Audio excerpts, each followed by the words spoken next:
താറാവ് എങ്ങനെ ഈ പുട്ട് തിന്നുന്നത്? ഒരു സംശയം. എങ്ങനെയാണ് സംഭവം? താറാവ് ഇങ്ങനെ റെഡിയാക്കി വെച്ചിരിക്കുകയാണ്. ഫുൾ താറാവാണത്. ഇത് ഫുൾ താറാവാണ്. താറാവിന്റെ ബാക്ക് വശം കട്ട് ചെയ്തിട്ട് ഇതിനകത്തെ വേസ്റ്റ് മുഴുവൻ വെളിയിൽ ഇവിടെ ഈ ബാക്ക് വശം കട്ട് ചെയ്തിട്ട് അതിനകത്തുള്ള വേസ്റ്റ് മുഴുവൻ വെളിയിൽ മാറ്റും. മാറ്റി കഴിഞ്ഞിട്ട് ഇതിനകത്തെ ഈ താറാവിന്റെ ബാക്കിയുള്ള അതിന്റെ ഉള്ളിലുള്ള പാർട്സുകൾ എടുത്ത് ചോപ്പ് ചെയ്തിട്ട് മസാല ഉണ്ടാക്കി മസാല അല്ലേ? ഇത് മസാലയാണ്.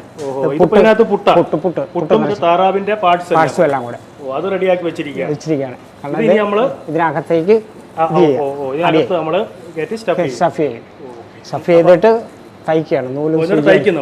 നൂല് സൂചിയിട്ട് തയ്ച്ചിട്ട് ഇതിൽ കയറ്റുക. അങ്ങനെയാണ് അതെ അല്ലെ ഈ ഒരു സംഭവം റെഡിയാണ്. ഇപ്പൊ മനസ്സിലായി ഈ താറാവ് എങ്ങനെയാണ് ഈ പുട്ട് തിന്നുന്നത് അല്ലേ? അതെ, പുട്ട് തിന്ന താറാവ് റെഡിയാക്കാൻ പോകും. അപ്പോൾ നമ്മൾ ഓൾറെഡി ഇപ്പോൾ പറഞ്ഞു കഴിഞ്ഞു താറാവ് അതുപോലെ തന്നെ പുട്ടും താറാവിൻ്റെ പാർട്സും ഒക്കെ